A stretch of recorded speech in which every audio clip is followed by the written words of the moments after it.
We're going to go straight into the next panel. FutureEverything's been working with two new organisations in the UK.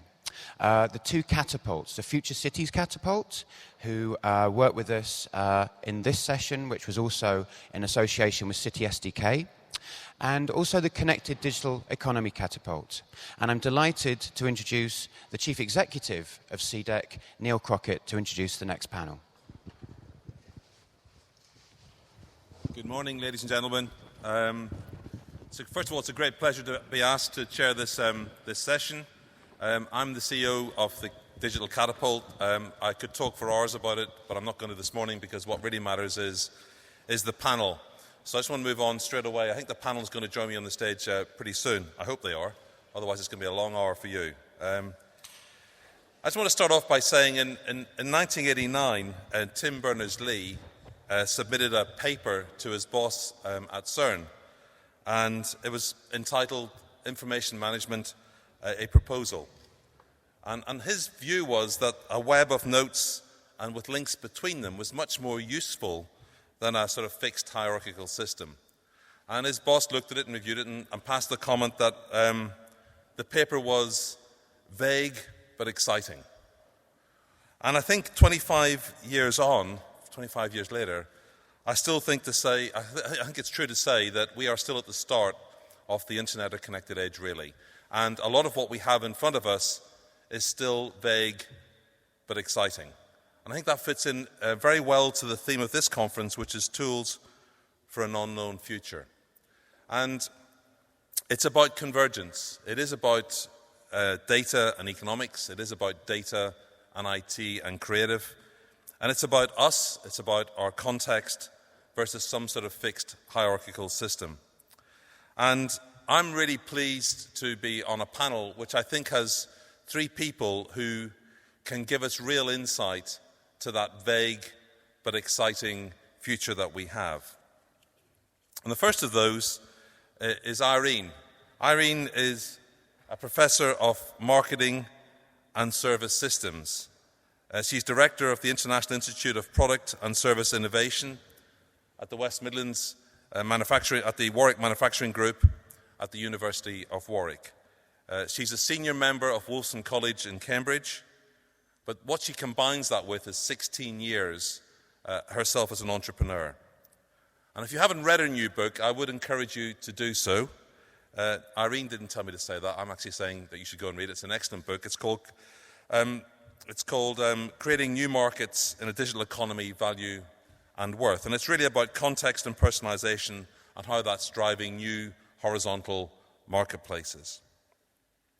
So we have a panelist who is an economist at heart, but has been an entrepreneur and actually is a really good physicist as well, if you're interested in that, and also a great thinker.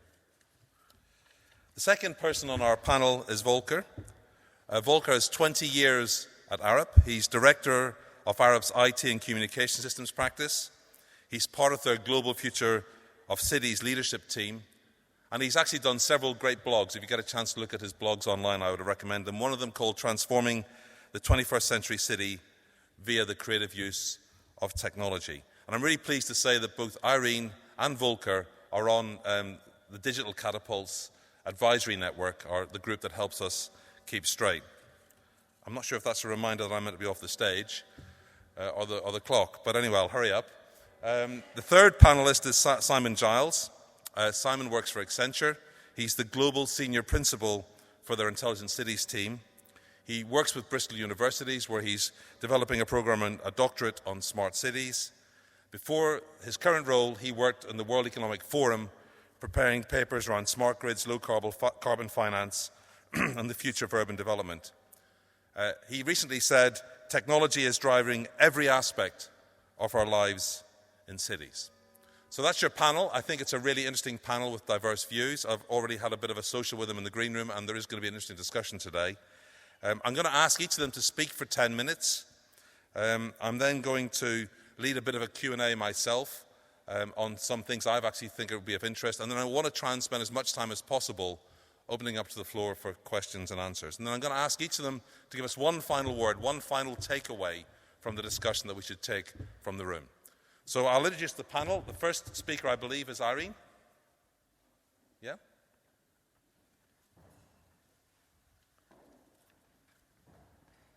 Yeah, oh, well, I think you should stand here and use the podium if you want. Wherever So can everybody hear me? You can hear it, go there. Can you hear me? Oh, brilliant, thank you. Let me just... Hi, everybody. First, can I say thank you to FutureEverything for inviting me here today, and really nice to see everybody and talk about something that's near and dear to my heart, and that is personal data and the hat. So I've got these notes because Neil says I'm not allowed to have PowerPoints and hide behind them. The world we know today states that data belong to whoever collects it. And there is a reason for this, because even though you go to the supermarket and you purchase groceries and you go to the bank and they collect data about you and your transactions, this data wouldn't even exist if not for the technology that's there to collect it. So even though it's your data, and I'm not going to go into who should own and who should access it, I'm trying to explain the implications of this world. Data, therefore, belongs to those who collect it, and the technology that's used to collect it and is owned by the people who collect it. The implication is that these are vertical data. That's what we call them. Because they are there to serve the institution and to inform the institution that collected it. It is formatted and it's represented in a way for that institution's decision-making. So if all these institutions today, the banks, the health and groceries and your loyalty and your airlines, decide collectively to give you back the data, you won't even know what to do with it. Because the nature of the data is vertical. It was collected for that purpose, and it's therefore not that useful to you. And so, even though we may not even have access to it, even when we do have access to it, we have a problem. We don't know how to integrate it. As the world moves towards the Internet of Things and more data get out there, there's even more data being collected about us. We then get a little bit of a culture of insecurity and fear. Privacy, confidentiality, security, trust. And what happens when we are afraid and you hear this? People canceling their Facebook accounts. I don't want to use Google anymore. I don't want it out there. We become afraid. And when we become afraid, two things happen to this data. Number one, it becomes noisy. Noisy means the quality isn't very good. Why is it very good? Well, I use Google to check up on crossword puzzle answers so that I can bamboozle their algorithm a bit. And they sort of can't figure out who I am. So data from me is pretty noisy. The second thing about data is that you get also a shrinking supply. You have people withdrawing from the digital economy. They're afraid. And when that happens, companies can't innovate. They don't have that data. They can't build that trust. You get into a downward spiral. Less data out there, less innovation, less jobs, less opportunities. It's not ending up well for everybody. You get less cool stuff as well. So how do we then think about spiraling the digital economy upwards? This is where I explain to you about the hat. The hat, if you want to go to the website, is called hubofallthings.com. Hubofallthings.com, remember this? And go on the website and check out the video. The hat is the first initiative of its kind to do three things, and hopefully, if we do it right, we can spiral the digital economy upwards. First, we aim to transform vertical data to horizontal data. Now, what does that mean? What's she talking about? What is this horizontal data? I'll give you an example. When I was coming out, if you're coming out of your home, you've got home data on temperature. You've got the temperature in your car, you've got the temperature in your office and the temperature outside. But really, for human decision making, you really want to know this morning when you woke up was, shall I put on a cardigan? That's the difference between vertical data and horizontal data that helps with human decision making. The data is there. It's just not represented and formatted properly. So what we really need is a horizontal, systemic database that fits human life. That's the first thing HAT is going to do. A horizontal HAT database based on the human schema that is owned by you. And you can acquire all the different data out there and to put it in your own hat. It's your hat. And it's formatted in such a way that it can help you make decisions about nutrition, about well-being. The second thing we intend to do is that transformation. That transformation is not an easy one to understand how human lives are led. You need ethnographers, you need behavioral economists, you need sociologists, you also need market economists. The HAT is a £1.2 million RCUK digital economy funded project with 6 universities and 7 investigators. Basically, we got together and said, we want to solve this. And we want to empower human beings with their own structured database to make decisions based on the data you can acquire from everywhere into your database.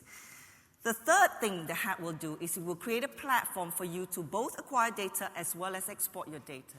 Shouldn't your diet, in terms of the data about your diet, be useful to help you think about the grocery bundle for next week, that you might want to have more higher fiber in it?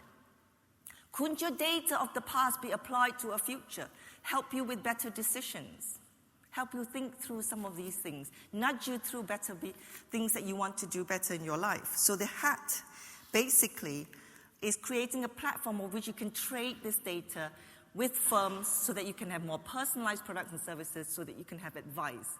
We think by making a market on the HAT, we'll get more businesses, more developers, more jobs, and more innovation. The HAT should be very much like your email. If you've got an email, you should have a HAT. You should have all their data in one place, and you can be able to trade it, and the HAT should also be free, much like World Wide Web or emails. But depending on who you choose your HAT provider, and that could be your bank if you wish to put your digital data into the bank. We don't know about that nowadays. You could put your data in the bank, you could put your data in the Sky box, you could put it in your fridge. The HAT is basically the human database. You could choose your HAT provider.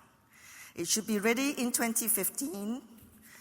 The basis of the HAT is very much that it is for everyone, to reclaim your data and be able to transact in the market economy with firms for new innovation, advice, and services.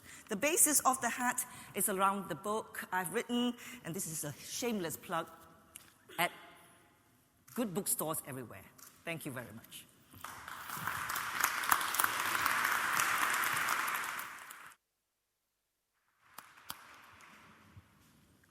So, I'm Volker Buscher. I'm running the IT or Digital Technologies Group in Arab, and I've been for years playing in the space of the built environment and cities with this. And originally it was a bit of a play, but in the last 3 or 4 years it has changed from an interesting area into a real business for us as a consultancy and as an advisory business. But we also see now a huge interest pretty much anywhere in the world. So I was going to go through a bit more what the digital economy means for cities and for the built environment.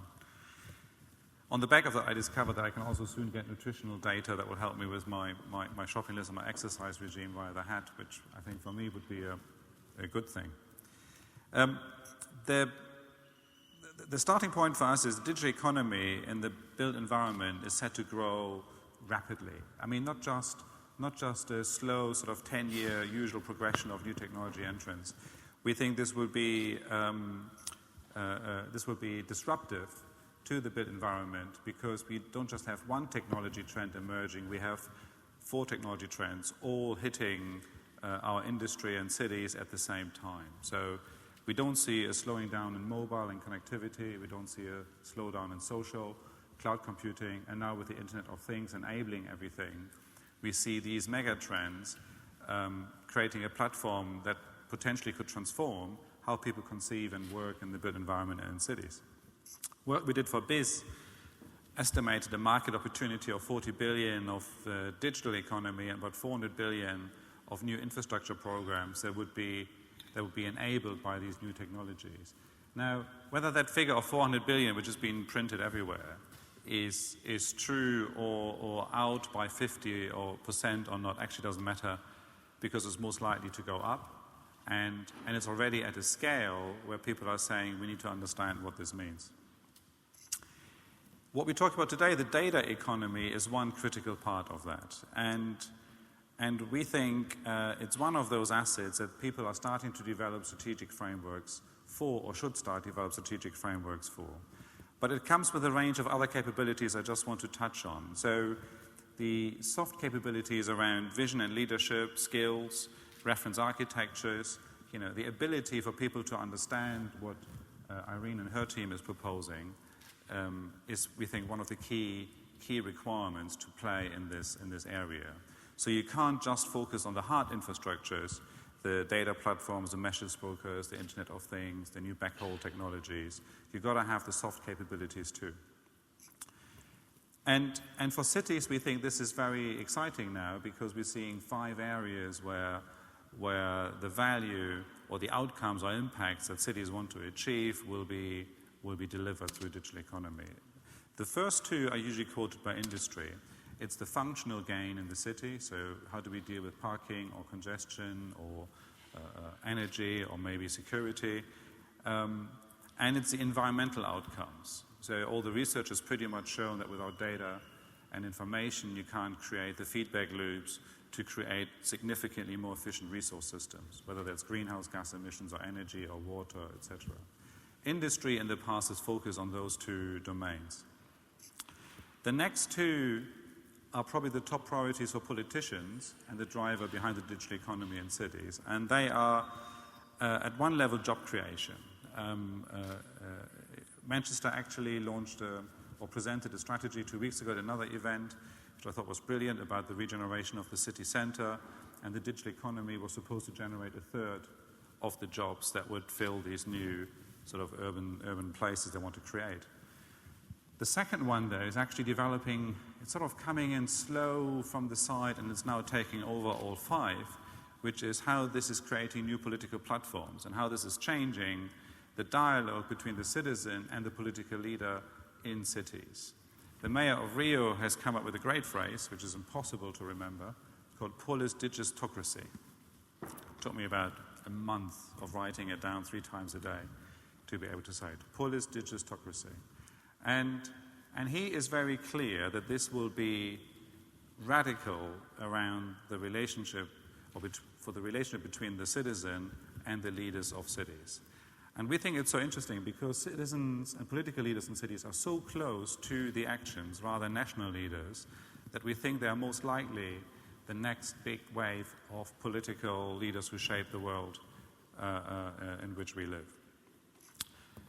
The last one is what we hear back from citizens, though, and that's to a degree the most worrying feedback we're getting, and I think it's what Irene also talked about. And that is, how do we make sure that the digital economy does not become a techno-utopian world, where the citizen over time rejects the idea that others collect their data and do with it whatever they want to do.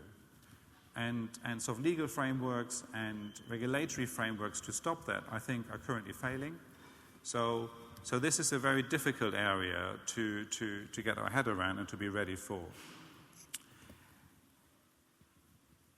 That would lead to cities that would probably not be seen as livable or not be seen as a great place to live and work.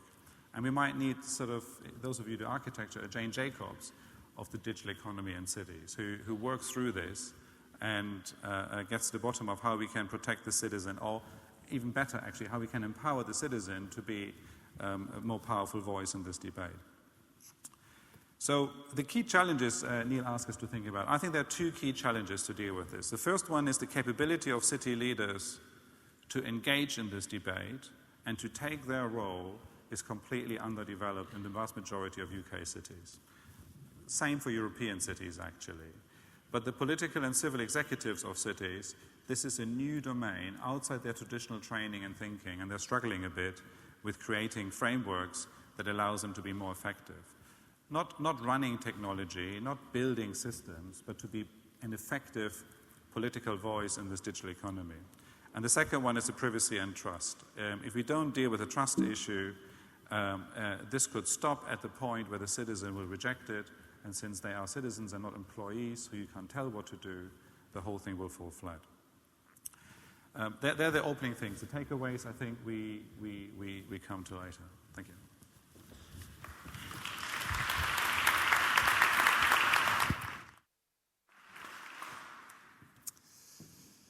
Well, good morning, everyone, and I'd like to extend my thanks as well to the organizers and to Neil for having me here today and having the opportunity to speak to you all. It seems very apt, actually, that kind of here we are in this amazing cathedral of commerce that really represents kind of the apotheosis of Manchester as the great industrial city of the age. You know, you look around the room and rather than saints, we've got captains of industry.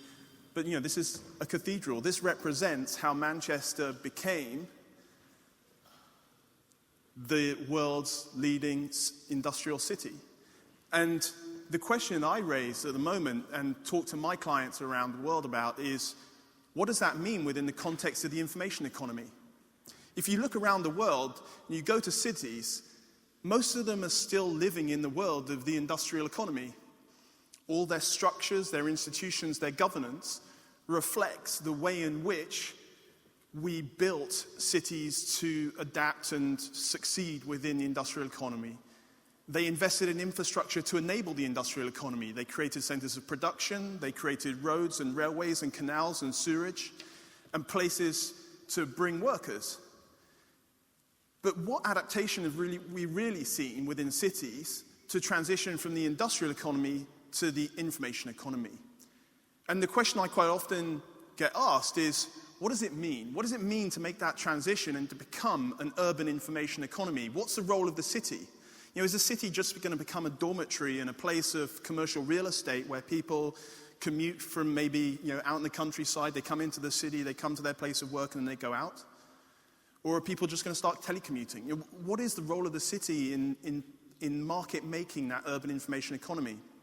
And it's my contention that there is a very active role that can be played, but at the moment, cities don't have the governance and the institutional form or even the approach to be able to fully take advantage of that transition.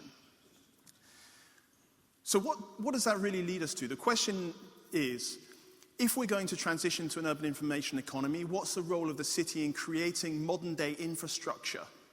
And certainly the hats that Irene was talking about will be a big step forward to creating that kind of marketplace. But what kind of investments do we need to make? But what skills and competencies and institutional reform is required within our cities to be able to fully take advantage of the urban information economy? What kind of investments are we going to make? So for me, I think there are at least three things that cities will need to do. The first is they'll need to look really hard at the competencies, the governance, and the capabilities that they have within their government. So if you look at the way most governments are structured at the moment, they're structured vertically on industrial lines. So you look at network infrastructures, roads, railways, water, waste, housing, and they tend to have administrations that relate to each of those. If you're lucky, they may have an economic function that cuts across it. And if they do, then generally what they're looking at is being able to create that kind of industrial economy, and they do zoning, and they do investments around the industrial economy. But where does digital come into that equation? At best, what we tend to see is either kind of a CIO function that is very focused on providing laptops and providing basic information infrastructure, or it's about rolling out broadband within the city to enable citizens or enable businesses to be able to function. But who's really taking the governance and institutional reform to take a much broader view of how you create an information economy within the city? And is there a role that the city can play in creating a market transaction platform for both public and private data? And that's kind of where I would come on to the second point, which is I believe there's a real opportunity for the city to step into the space of being able to create an urban information economy. And for me, there are really three contributors of data to that information marketplace. One of them is the city and the public sector data that's being created. And you know, we talk about the open data movement, and the open data movement is a great thing, and transitioning public sector data and making it available through APIs is a great thing. But the cities tend to take the lowest common denominator of that and will create maybe an open data exchange and will open up data. They don't often cleanse that data. It's often quite messy data. And they don't really invest that heavily in making sure that it's the best asset possible. The second element of that data is the private sector data that relates to the city. And that's really where the gold mine sits at the moment. It's the telcos, the banks, the pharma companies that hold huge proprietary data sets relating to the metabolism of the city. You only have to look at a company like Vodafone or Telefonica. At any given point in time, they have a view of how many people are logged onto any mobile phone mast within the city. That gives you a pretty detailed population density proxy for a city. You can map in pretty much real time how people are moving within the city. Now, clearly, that's a hugely valuable data set. If you gave that to a developer and you allowed them to develop applications on the basis of that API, you could create hugely valuable applications and products. But the reality is there's no real marketplace for people to be able to transact that data. And if the companies can't monetize the data set, then they'll just keep it within their own companies. So is there a role that the city can play in creating a marketplace that allows those companies to be able to contribute their data sets and then be able to monetize those data sets? Because if there is, then you'll develop a developer community of small SMEs that are out there developing applications, developing algorithms and analytics that will be able to provide new products and services to citizens, to businesses, or even to government. The third area is what Irene was talking about in terms of access to the right private sector data. The question for me is, what's the right mechanism? Certainly from a technology perspective, HATS will take a very big step forward. The question for me is, what governance model do people trust? And I think HATS will be a really important part of that process because people will be able to trust in the fact that they have control of the permissioning of their data. But I could also imagine a world in which you set up relatively old institutional forms, mutual cooperative type structures that inherently have more trust associated with them that can broker data on the behalf of individual citizens. So even with a hat, your ability to be able to broker that data on your own behalf is going to be limited. The amount of time I'm actually going to spend bringing all that data together and going and selling that data is limited. I probably don't have the appetite to actually do that. But if I could trust in brokers to be able to broker that data on my behalf, or as a company, if I'm willing to trust somebody to broker that data on my behalf as an SME, then now we've got a functioning information marketplace in the urban information economy. So it's my contention that there is absolutely a role for the city to play in market making that. And when it comes to making decisions about what digital strategy means to these cities, there has to be a much more active role in identifying where the really interesting data sits, making sure that it's available on an open basis, and then providing the infrastructure to allow SMEs to be able to formulate new products and services and really deliver digital entrepreneurship services back to citizens, business, and government. And there are a couple of great examples. Hopefully I'll be able to get to them in the Q&A section where we're actually doing that with cities at the moment. And what I haven't really seen is that happening in the UK. Most of my work is happening overseas. But I think there's a huge opportunity to be able to do that. The final piece that I'll touch before I go is, what does that mean in terms of funding and governance? And what does it mean in terms of how you actually create the public-private collaboration to be able to do that? Cities traditionally have taken an approach of procuring services on a direct basis. So they'll identify a scope of work and they'll go out into the marketplace, they'll issue a tender and they'll procure a service. In this space, and if you look at the history of the smart city trend as it developed over the last 4 or 5 years, the vendor community has been very actively progressing how they go about selling technology, but it's been a technology sell. What I think we need to do is transition it from being a technology-led discourse where we define our smartness by the technologies we're implementing to a much more human-centered design approach. And certainly within Accenture, our focus has been much more on how do we move from a technology-driven sales exercise to really working with cities to understand the ethnography of cities. So in a project we've just done up in Scandinavia, We sent a group of ethnographers out into the field for 6 weeks at the beginning of a project just to understand what are the needs of various different citizen groups within the city. And how do we actually go through the process of identifying human needs of different consumer segments or different segments of society? What does it mean to be a 79-year-old widow? And what does it mean to be a 6-year-old child? And what does it mean to be a newly found immigrant within the city? Clearly, the needs of those different consumer segments are entirely different. And until you send ethnographers out to really understand what it means to be a new immigrant in a city, you can't really be clear about the fact that what outcomes are required to make their lives more effective and more efficient, and how do you then create a value proposition that allows you to actually be clear that that is something that they as a consumer segment or as a citizen segment will really value. And until you start capturing how you measure that value and clarifying that that value actually exists, there's never really going to be a political narrative for why city administration should invest in this space. So for me, this is about human-centered design, identifying where the value sits, and then fitting the technology to the value proposition and innovating around the business model and the governance and making sure that public-private collaboration is happening on the basis of kind of real value in the community as opposed to just procuring technology services. So for me, that's what the urban information economy is going to be all about, solving for those three problems.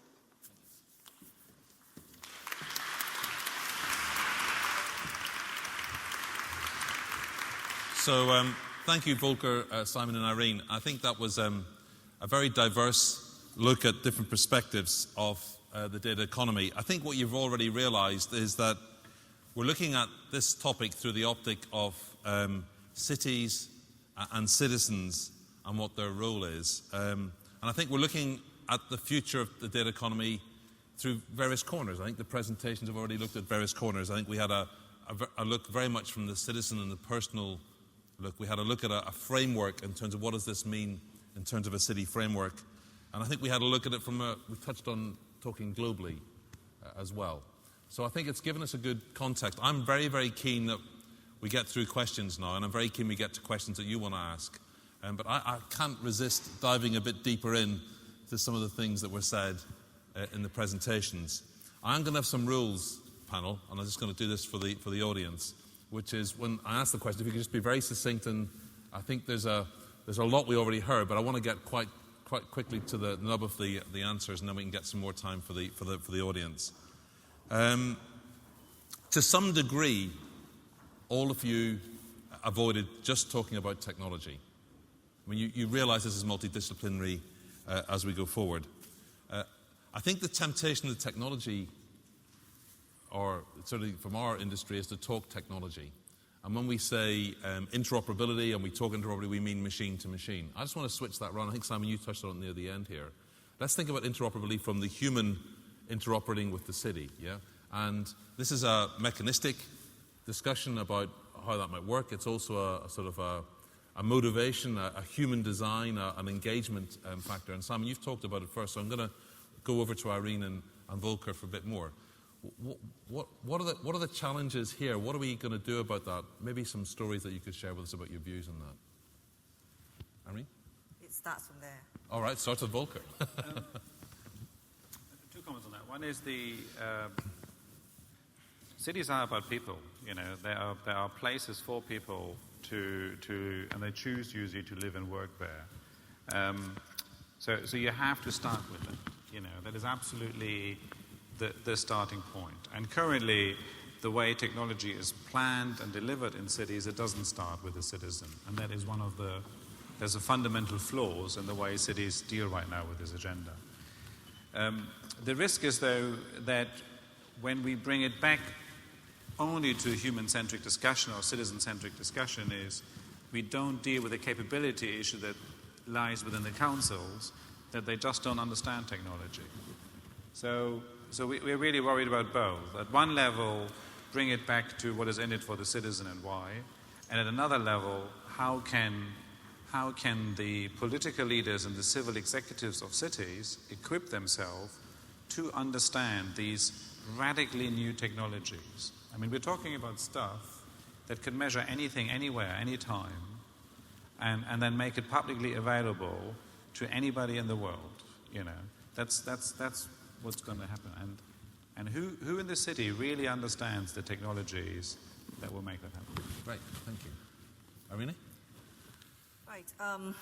So I think we can't talk about interoperability like it's something new. First, we as human beings are the most interoperable device, if you want to use the word, in the world. The only problem, if you look at how we get up in the morning, we go around the city, we go to our office, we come back, we are incredibly able to make information work for us socially. That's what we do. That's what day-to-day life. Unfortunately, when you put some structure to it, then you get a problem. You have interoperability because all the structures are mostly vertical. I'll give an example of transportation. When you talk to the city and you talk about cars, they immediately lump the constellation of cars, bus, rail as transportation. You ask a woman at home, perhaps, about car, and her constellation is car, kid to school, Tesco, pick up, and then come home. That is interoperability. The information and the data or whatever it is to help her do that is structured in a way that she makes sense of it in her head. What we need is to understand how vertical structures transform themselves, and I'm sorry, I'm going to have to go back to that again, but into understanding human, horizontal, holistic, systemic lives, to understand then how verticals click into that before we start thinking, this is a machine-to-machine interoperability problem, isn't it? It's not. The social aspect is hugely meaning-making, which is where a lot of the markets are made, because along the way, we buy coffee. Along the way, we have lunch. We touch the GDP in the way we live our lives. Okay. And I think we need to approach it from that angle. Good, thank you. Simon, do you want to add anything? You talked at the end of your talk. Is there anything you want to add to that? No, I just think it is critically important that we really focus on the ethnography. Send people out to observe what happens in the field, observe the way people behave. We were looking at a question around parking, and we thought there was a really, the city came to us and said there's a massive problem with for citizens trying to find where free parking spaces are. So we assumed what the problem was, and we created some use cases around how to solve that problem. And then we sent the ethnographers out to test it, and it was quite plainly obvious that what we thought was the problem clearly isn't the problem. People knew exactly, they developed their own systems for how they go about finding parking spaces, and actually deploying a technology to help that would have been completely flawed, because they always go back to exactly the same parking space, and they've managed to find like the 2 or 3 additional ones. Yeah. They're not about to follow a sat-nav to identify where the next parking space was. And when you actually send people out to talk to people about the realities of human behavior and whether your technology solution would fit, often it doesn't. So, you really do need to focus on that kind of human-centered design, as well as just assuming that technology can be the key solution. Okay, thank you. Sorry, just take a question from the floor, yeah. Is that on? I've got a question on the ethnography and the kind of costs surrounding that, and the principle of sending people out into the field to understand what community looks like. Is that not part of the problem that we're facing here, is that organisations like yours and institutions like the ones we've been talking about this morning don't understand what life is like in communities? And back to what you said before, Simon, about identify where the value sits. Is the problem simply not that you guys don't understand what we value in communities? Is that not really at the heart of all of this? Yeah, I would completely agree. I think, asking a middle-aged kind of white guy to really from London or Bath to try and understand what life is like out here is false, which is why I don't try and do it. So the ethnographers I send are local ethnographers. So in the case of Copenhagen, where I was working, I engaged a company called Social Action. There are 6 of these guys. They're all ethnographers from Copenhagen. Most of them are from the communities in which they operate, and they send people out into the field. So my view is, it's not about sending Accenture ethnographers out into the field. It's about actually sending local community activists out into the field to be able to test and stress test our poor assumptions about how the technology works. Okay, Volker, do we get it, and how are we going to get it? I still think we have, in the developed economies, political systems to make decisions about how we want to shape our cities. And there are elections, and there are certain processes in place. We have to embed the digital economy into those governance and decision-making processes that provide the feedback loop between the citizen, the political executive, and those who run and operate infrastructure. And the digital economy currently isn't in that feedback mechanism. It's sitting on the outside. And as long as that happens, the UK will not be able to move forward fast, where in other countries that has happened 4 or 5 years ago. And as a result, the citizens are seeing now much better benefit, linked to what's locally needed, because it's linked to the local political dialogue in each city. Did I answer the question, or do you have a supplementary? Okay. Does anyone else have a question on that topic? We've got some down here. If you could please just pass the microphone. Sorry, we'll come to you later on. Hi. I just wanted to kind of follow up on that question. So it's great that you've kind of moved from talking about, smart cities as being about technology to looking at citizens, and then on to kind of a citizen segment. But how do you resolve kind of different kind of conflicts that you maybe find between different segments of citizens? How do you see that going forward? Yeah. Sorry, maybe Irene, do you want to come in on that one? What is the question? Sorry. Do you want to repeat? Yeah, I'm just wondering about if you kind of do, we'll say, ethnographies of like what different citizen segments want in respect to their cities. But I mean, obviously it won't be like, just even if you segment people, there won't be uniform responses. So I'm wondering how you can kind of resolve conflicts from different, citizen I love segments. that question, because that was what was in my head.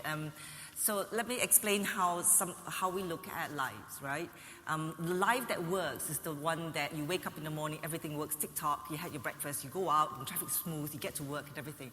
And that's sort of not where life is led. Life is led in what we call the mundane crisis. I'm 5 minutes late, oh my God, the baby's done this. And, in the mundane crisis is when we need the most help, when we need information, when we need to tell someone 5 minutes late, when the data becomes sometimes important in the transmission and the communication of that information. You're absolutely right that when we do ethnography, it's important that we understand not just the uniformity and things that work, but also the mundane crisis, the variety we call it. Because within the variety leads to what I describe in my book, the crisis leads to a systemic need for a resource. And this is where the data economy matters a lot. When we suddenly need a new resource, when do we need candles? When the lights go off. Why have you not bought candles? We need a resource when there is a crisis. And data and information is a very important resource to us when there is a crisis. In fact, I would argue that in the margins of the uniformity, where the crisis happens, where the data economy and information economy really will come together. That's what the ethnographers really should look for. Because not just to understand how we live through our lives, but to understand how we translate that into a more structured data information economy that's useful for human lives. Thank you for giving me the opportunity to say that. So the convergence of context for the user. Yes, absolutely. It is context-driven. Yeah. So that's why Drew's work on FutureEverything has been brilliant. And places like this is really what's needed right now to debate this. Because currently the debate is driven by industry and to a degree by national government. And there's a voice missing in there, which is actually what are the real-world problems we want to solve, and how does the citizen benefit from it in the end? And it's these events where probably the only chance we have to reach out or hear what people think about this. Okay, there was another question I just noticed just to the left. If you could pick that up as well. But did we answer the question at all? Sorry, bad sharing. Did we answer the question?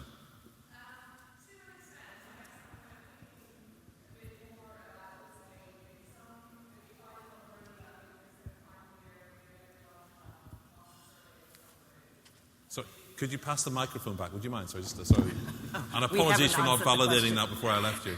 So we haven't answered the question. Hi, sorry. I'm just wondering about, I guess how you the kind of processes that you put in place. So maybe on my road, if there's crime in the area, I would like to have kind of total surveillance or whatever. But maybe, my neighbour hates this kind of new development within, my neighbourhood or my city that there's surveillance everywhere. So I'm just wondering about resolving those type of conflicts. So it's resolution of conflict of needs as opposed to... So if you look at your smartphone, for example, this is an example I like to give people when you talk about the iPhone 5S. Every iPhone 5S in the world is identical.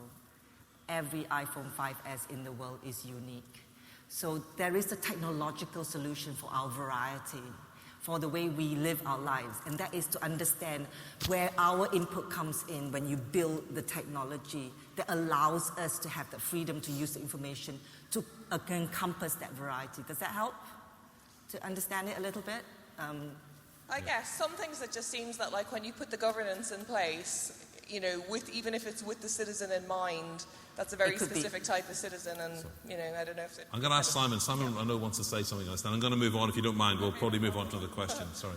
The reality is that there's an inherent conflict in any community where there's going to be divergence of opinion and divergence of need.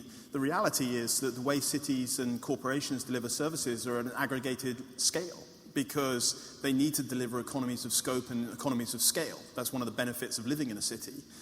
One of the disbenefits is that you might not agree with your neighbour as to the services that you want. What you need to do is be able to find that balance. And I think what we're trying to say with the urban information economy and that ethnography is, can you actually create services that can be tailored towards a market of one? We're never going to achieve that where everyone has all their own individual services. You're never going to have a market for one for your healthcare needs in the NHS because the economies of scale don't work. But could I deliver elements of that service provision that are highly personalized and make you feel better about the aggregated service? Yes. And all we're trying to do is say, well, part of this is about development of a platform.